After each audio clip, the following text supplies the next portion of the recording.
வணக்கம். செல்வகுமாரின் காலநிலை மாற்றத்தில் தமிழ்நாடு எடுத்திருக்கக்கூடிய ஒரு அருமையான ஒரு முடிவிற்கு மகிழ்ச்சி அளிக்கும் விதமாக அறிவிக்கப்படும் பதிவு. அதாவது நாம் உலக அளவிலே ஒரு விழிப்புணர்வு வேண்டும் என்று பல்வேறு நாட்களிலே நாம் குரல் கொடுத்து வந்த நிலையில் அதன் முக்கியத்துவம் கருதி தமிழ்நாடு அரசு தற்பொழுது காலநிலை மாற்றத்திற்கு,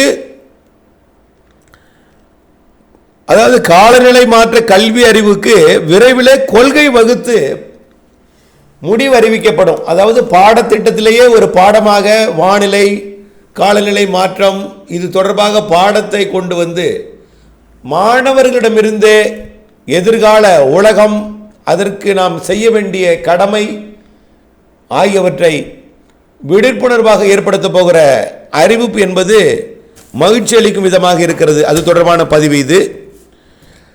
அதாவது காலநிலை கல்வி அறிவு விரைவில் கொள்கை வகுக்கப்படும் என்று தமிழ்நாடு முதலமைச்சர் அறிவிக்கக்கூடிய இந்த நிலையில் தமிழ்நாட்டில் அனைத்து பள்ளிகளிலும் சூழல் மன்றம் அமைக்கப்படும் என்ற ஒரு முடிவையும், ஏற்கனவே சூழல் மன்றங்கள் இருக்கிறது, அனைத்து பள்ளிகளிலும் சூழல் மன்றம் ஏற்படுத்தப்படும் என்கின்ற ஒரு முடிவு ஒரு மகிழ்ச்சி அளிக்கும் விதமாக இருந்தாலும் இது ஒரு தீவிரமாக இருக்கக்கூடிய மன்றங்களிலேயே எதிர்காலத்தில் உயிர் மூச்சாக இருக்கக்கூடிய இந்த உலகம், நாம் வாழ்வதற்கு தேவையான இந்த உலகம், உணவு தானிய உற்பத்திற்கு தேவையான இந்த காலநிலை, வயிற்று பசியை போக்க உயிர் வாழ முக்கியமாக இருக்கக்கூடிய இந்த காலநிலை மாற்றத்திற்கு ஒரு விழிப்புணர்வை ஏற்படுத்துவது என்பது தேவையான ஒன்றாக இருந்தாலும் இதை முழுமையாக ஆசிரியர்கள் முழுமையாக பின்பற்றி பள்ளிகளிலே விழிப்புணர்வை ஏற்படுத்த வேண்டும் என்று என்னுடைய கருத்தாக இருக்கிறது. அதற்கு அரசாங்கம் முன்னெடுத்திருப்பது மகிழ்ச்சி அளித்திருக்கிறது. நன்றியும் தெரிவித்துக் கொள்கிறேன். தமிழ்நாட்டில் அனைத்து பள்ளிகளிலும் சூழல் மன்றம் அமைக்கப்படும் என்றும் காலநிலை கல்வி அறிவு விரைவில் கொள்கை வடிவில் அறிவிக்கப்படும் என்றும் முதலமைச்சர் அறிவித்திருக்கிறார். மாண்புமிகு முதலமைச்சரின் அறிவிப்பு காலநிலை உச்சி மாநாடு 3.0 என்கின்ற மாநாட்டிலே தமிழ்நாடு சுற்றுச்சூழல் காலநிலை மாற்றம் வனத்துறை சார்பிலே தமிழ்நாடு காலநிலை உச்சி மாநாடு 3.0 சென்னை நந்தனம் வர்த்தக மைதானத்தில் நேற்று தொடங்கியது. இந்த மாநாட்டில் மாண்புமிகு முதலமைச்சர் தொடக்க உரையில் பேசியதாவது, காலநிலை மாற்றம்தான் இன்றைய உலக நாடுகளுக்கும் மானுட சமுதாயத்திற்கும் எதிர்கொண்டிருக்கூடிய மிகப்பெரிய சவாலாக இருக்கிறது என்றும், இன்று உலக நாடுகள் பல்வேறு இயற்கை பேரிடர்களை சந்தித்து வருகிறது என்றும், கடந்த ஆண்டு துபாயில் ஏற்பட்ட வெள்ளம், சீனா, பிரேசில், ஜெர்மன், ஸ்பெயின் ஆகிய நாடுகளில் ஏற்பட்டிருக்கக்கூடிய வெள்ளம், அமெரிக்காவில் லாஸ் ஏஞ்சல்ஸில் ஏற்பட்டிருக்கக்கூடிய காட்டுத்தீ, வெப்பமண்டல நாடுகளில் ஏற்பட்டிருக்கக்கூடிய வெப்ப அலை பாதிப்புகள் ஆகியவற்றை நாம் நினைத்து பார்க்க வேண்டும். அதேபோல நம்முடைய சகோதர மாநிலமாகிய கேரளாவில் ஏற்பட்டிருக்கூடிய வயநாடு நிலச்சரிவும் இது ஒரு மறக்க முடியாத ஒன்று. நம்முடைய மாநிலத்திலும் திருவண்ணாமலை சிறிய அளவில் நிலச்சரிவு ஏற்பட்டிருந்தாலும் இது எல்லாவற்றிற்கும் ஒரே காரணம் காலநிலை மாற்றம்தான் என்று சொல்லியும் இதை நாம் எதிர்கொள்ள வேண்டியது கட்டாயமாக இருக்கிறது என்றும் தெரிவித்திருக்கிறார். காலநிலை மாற்றத்தை கல்வித்துறை மூலமாகவே புகட்ட நம்முடைய அரசு திட்டமிட்டிருக்கிறது என்றும், அரசு திட்டமிட்டிருக்கிறது இந்த திட்டத்தை விரைவில் கொள்கை வடிவில் அறிவிக்க இருப்பதாகவும் மாண்புமிகு முதலமைச்சர் தெரிவித்திருக்கிறார். தமிழ்நாட்டில் எதிர்காலத்திற்கான கனவுகள் எல்லாவற்றிற்கும் கல்விதான் அடித்தளமாக இருக்கிறது. அதனால்தான் நம்முடைய அரசு காலநிலை கல்வி அறிவை ஒரு இயக்கமாகவே முன்னெடுக்க போவதாகவும், இது தொடர்பாக ஒரு முக்கிய அறிவிப்பை இப்பொழுது வெளியிட்டிருக்கிறேன் என்றும், தமிழ்நாட்டில் எல்லா பள்ளிகளிலும் சூழல் மன்றம் ஏற்படுத்தப்படும் என்றும், காலநிலை கல்வி அறிவுக்கு ஏற்ற கொள்கை தமிழ்நாடு அரசு விரைவிலே வகுத்து அறிவிக்கும் என்றும் தெரிவித்திருக்கிறார். எல்லோருக்கும் அவசியமான காலநிலை விழிப்புணர்வு மாணவர்கள் மூலமாகவே அனைத்து தரப்பினருக்கும் மக்களுக்கும் கொண்டு செல்ல இருக்கிறோம்.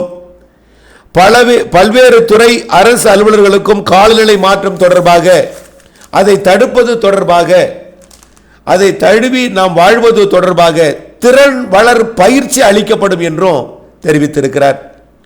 காலநிலை மாற்றத்தால் பாதிப்படையக்கூடிய வேளாண்மை, நீர்வளம் ஆகிய துறைக்கு சிறப்பு பயிற்சி வழங்கப்படும் என்றும், பசுமை குடில் வாயுக்கள் உமிழ்வை குறைப்பதற்கான வழிமுறைகள் காணப்படும் என்றும் ஒரு மகிழ்ச்சியான அறிவிப்பை மாண்புமிகு முதல்வர் அறிவித்திருக்கிறார். விழிப்புணர்வு நடவடிக்கைகள், அதாவது இயற்கை வளங்களை பாதுகாக்க அக்கறை கொண்ட சமுதாயமாக நாம் மாற வேண்டும், இயற்கை பேரிடர்களிலிருந்து தற்காத்து கொண்டு மீட்டெழக்கூடிய சமூகமாக வளர வேண்டும் என்றும், பசுமை தொழில் துறைகளை அதன் நுட்பங்கள் மூலமாக பொருளாதார வளர்ச்சியை மேற்கொள்ள சமுதாயம் உலகளாவிய காலநிலை குறிக்கோளை அடைய உறுதிமொழி ஏற்றுக்கொள்ள வேண்டும் என்றும், சமுதாயம் எதிர்கொள்ள வேண்டிய எதிர்கால பிரச்சனைகளை சற்றே சிந்தித்து விழிப்புணர்வாக எடுத்துக்கொண்டு செயல்பட வேண்டும் என்றும் கேட்டுக்கொண்டிருக்கிறார். தமிழ்நாடு அரசு பொருளாதார மேம்பாட்டையும் சுற்றுச்சூழலையும் இரு கண்களாக கருதி, நல்ல ஒரு பாயிண்ட் பாருங்க, பொருளாதார மேம்பாட்டையும் சுற்றுச்சூழலையும் இரு கண்களாக கருதி நாம் தொடர்ந்து செயலாற்ற இருக்கிறோம் என்றும், ஒவ்வொரு முன்னெடுப்பும் இதை மனதில் வைத்துத்தான் இருக்கும் என்றும், அது நீர்நிலைகள் மறுசீரமைப்பு, காலநிலை மீள்திறன் கொண்ட நகர கட்டமைப்பு, உயிர் பன்முகத்தன்மை பாதுகாத்தல் என்ற காலநிலை மாற்றத்திற்கு ஏற்பட்டிருக்கக்கூடிய பல்வேறு பிரச்சனைகளை கருத்தில் கொண்டு விரைவிலே ஒரு கொள்கை முடிவு அறிவிக்கப்படும் என்றும் தெரிவித்திருக்கிறார். எதிர்காலத்தில் வரக்கூடிய சூழலின் பிரச்சனைகளை கருத்தில் கொண்டு இப்பொழுது முன்கூட்டியே திட்டமிட்டு அதற்கான நடவடிக்கையை நம்முடைய அரசு மேற்கொண்டு வருகிறது. அதை உலகத்திற்கு எடுத்து கூறும் வகையில் இந்த மாநாடு விளங்குகிறது என்றும், மக்களுக்கு தொடர்ந்து காலநிலை மாற்றம் குறித்த விழிப்புணர்வை ஏற்படுத்துவது அரசு ஒரு முழுமூச்சாக செயல்படும் என்றும் தெரிவித்திருக்கிறது. மிகப்பெரிய மகிழ்ச்சி அளித்திருக்கிறது. அமெரிக்காவிலே புதிதாக பொறுப்பேற்றக்கூடிய மரியாதைக்குரிய புதிய ஜனாதிபதி அவர்கள், அதாவது பாரிஸ் ஒப்பந்தத்திலிருந்து விலகுகிறேன் என்றும், அமெரிக்க பொருளாதாரத்தை உயர்த்துவேன், இதற்காக பாரிஸ் ஒப்பந்தத்தில் விலகிறேன் என்றும், பெட்ரோல் இயற்கை எரிவாயுகளை அதிகமாக பயன்படுத்துவோம் என்றும், பேட்டரி கார்கள் எல்லாம் இனிமேல் புறந்தள்ளுவேன் என்றும் அறிவித்திருந்தது. உலக நாடுகளை அச்சுறுத்தி எந்தவித தவறும் செய்யாத பல்வேறு நாடுகள் இந்த காலநிலை பருவநிலை மாற்றத்தால் சிக்கி தவிப்பதை நாம் உணர்ந்து கொண்டிருக்கிற இந்த வேளையில், அந்த வார்த்தைகள் பெரிய இடியாக இருந்த நேரத்தில் அந்த வார்த்தையை மாற்றி பொருளாதாரத்துடன் இணைந்த காலநிலை மாற்றத்திற்கு மேலும் ஒரு வலுவான முடிவை, விழிப்புணர்வை ஏற்படுத்த வேண்டும். அதாவது பசுமை வாயு வெளியேற்றத்தை கட்டுப்படுத்த வேண்டும்.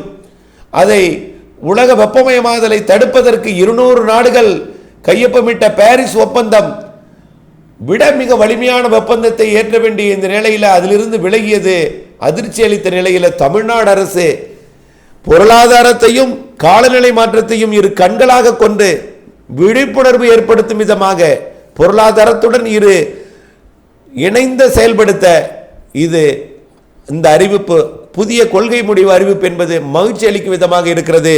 அதற்கு உலக சமுதாயம் சார்பாக நன்றியை தெரிவித்துக் கொள்கிறேன். இது ஒரு தொடக்கம், தமிழ்நாட்டின் தொடக்கம் உலக நாடுகளுக்கு அது ஒரு விழிப்புணர்வு வாசகமாக, அவர்களும் விழிப்புணர்வுடன் செயல்படுவார்கள் என்பதற்கு ஒரு எடுத்துக்காட்டாக இது அமெரிக்கா போன்ற பின்வாங்கிய அமெரிக்கா போன்ற நாடுகளுக்கு இது ஒரு மீண்டும் ஒரு மறு பரிசீலனை செய்வதற்கு ஒரு வாய்ப்பாக இந்த அறிக்கை அமையும் என்று எதிர்பார்க்கிறேன். மாநாட்டில் தமிழ்நாடு பருவநிலை மாற்ற இயக்கத்தின் சார்பில் காலநிலைக்கு ஏற்ற வாழ முதலமைச்சர் வெளியிட்டிருக்கக்கூடிய இந்த அறிவிப்பு, இந்த மாநாட்டில் யாரெல்லாம் கலந்துட்டாங்கன்னு பார்த்தீங்கன்னா பல்வேறு உலக தலைவர்கள் கலந்து கொண்டிருக்கிறார்கள். தமிழ்நாட்டில் அதாவது உலகத்தில், அதாவது உலக சுகாதார நிறுவனத்தினுடைய தலைவர் வந்திருக்கிறார். மற்றும் தமிழ்நாட்டுடைய காலநிலை மாற்றத்திற்கான பல்வேறு விஞ்ஞானிகள், அதாவது டாக்டர் சௌமியா சுவாமிநாதன், தமிழ்நாடு மாசு கட்டுப்பாடு வாரிய தலைவர் ஜெயந்தி, முதன்மை தலைமை வன அலுவலர் போன்றவர்கள்லாம் கலந்து கொண்டு ஒரு தீவிர நடவடிக்கையில் இறங்கியிருப்பது மகிழ்ச்சி அளிக்கும் விதமாக இருக்கிறது. மீண்டும் மீண்டும் இந்த நடவடிக்கைக்கு உண்மையிலேயே தேவையான ஒன்று, உண்மையிலேயே உலகத்திற்கு முன்மாதிரியாக இன்றைக்கு இந்த அறிவிப்பு வழங்கியிருப்பது இது அமெரிக்கா உள்ளிட்ட நாடுகளுக்கு மறுபரிசீலனைக்கு ஒரு வாய்ப்பாக இந்த அறிவிப்பு அமையும் என்பதில் முழு மூச்சாக நம்புகிறேன் என்று நன்றி தெரிவிக்கிறேன். நன்றி.